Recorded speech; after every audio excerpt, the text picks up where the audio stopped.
వికారాబాద్ జిల్లా పరిగి పట్టణంలో బీజేపీ జిల్లా అధ్యక్షుడు కొప్పుల రాజశేఖర్ రెడ్డి ఆధ్వర్యంలో తమ పార్టీ నాయకులతో కలిసి ఆందోళన చేపట్టారు. పట్టణంలోని పలు వ్యాపార దుకాణాలపై ఏర్పాటు చేసిన నేమ్ బోర్డులపై కరాచీ బేకరీ, చైనా బజార్, పెషావర్ లాంటి పేర్లను తొలగించాలంటూ డిమాండ్ చేశారు. పరిగి పట్టణంలో మున్సిపల్ కమిషనర్ రామచంద్రయ్యకు మండల తహసీల్దార్తో పాటు పరిగి పోలీస్ స్టేషన్లో మెమరాండం అందించారు. బీజేపీ జిల్లా అధ్యక్షుడు కొప్పుల రాజశేఖర్ రెడ్డి శత్రు దేశాల ప్రాంతాలకు సంబంధించిన కరాచీ బేకరీ, చైనా బజార్ లాంటి పేర్లను తొలగించాలని మెమరాండంలో పేర్కొన్నారు. అవసరమైతే తమ కుటుంబ సభ్యుల పేర్లు లేదా భారతదేశానికి సంబంధించిన పేర్లు పెట్టుకోవాలని సూచించారు. మన దేశ పౌరులను, సైనికులను కాల్చి చంపారని, అలాంటి శత్రు దేశస్తులపై వారికి చెందిన ప్రాంతాల పేర్లు పెట్టుకోవడం సిగ్గుచేటని, ఆ పేర్లను వెంటనే తొలగించాలని ఆయన డిమాండ్ చేశారు.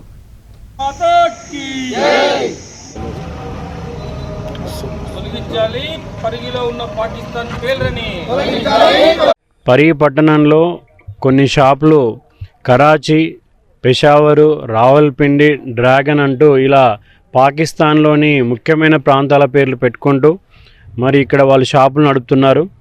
వాళ్ళందరూ కూడా మరి ఈ దేశస్తుల, పాకిస్తాన్ దేశస్తుల, చైనా దేశస్తుల నిర్ధారణ కావాల్సిన అవసరం ఉంది.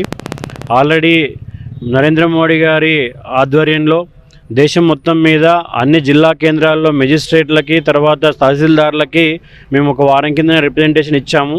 సో మన జిల్లాలో ఉన్నటువంటి రోహింగ్యాలు కావచ్చు, పాకిస్తానీలు కావచ్చు, మరి అక్రమంగా ఉంటున్నటువంటి విదేశీయులు కావచ్చు, వాళ్ళందరినీ కూడా లిస్ట్ అవుట్ చేసి మరి ఆ లిస్టుని రాష్ట్ర ముఖ్యమంత్రి ద్వారా కేంద్రానికి పంపి వాళ్ళందరినీ కూడా రాష్ట్రం నుంచి పంపేయాలని చెప్పి మేము డిమాండ్ చేయడం జరిగింది. అందులో భాగంగా ఈరోజు ఈ పేర్లు ఏవైతే ఉన్నాయో కరాచీ, రావల్పిండి, పెషావర్ ఇలాంటి పేర్లు పెట్టుకున్న ఆ షాపులను యజమానులని పిలిపించి మరి వాళ్ళ యొక్క ఐడెంటిటీని చెక్ చేసి ఒకవేళ వాళ్ళ అనుమానాస్పదంగా ఉంటే వారిపైన చట్టపరమైన చర్యలు తీసుకోవాలి. అదేవిధంగా ఆ షాపుల పేర్లను మార్చాలి. ఎందుకంటే ఈరోజు ఇవన్నీ కూడా పాకిస్తాన్లోని ముఖ్యమైన ప్రాంతాలు. వీటిపైనే మనం రావల్పిండి పైన, ఈ ప్రాంతాలపైన మనము మన భారత సైన్యం, వాయుసేన బాంబులు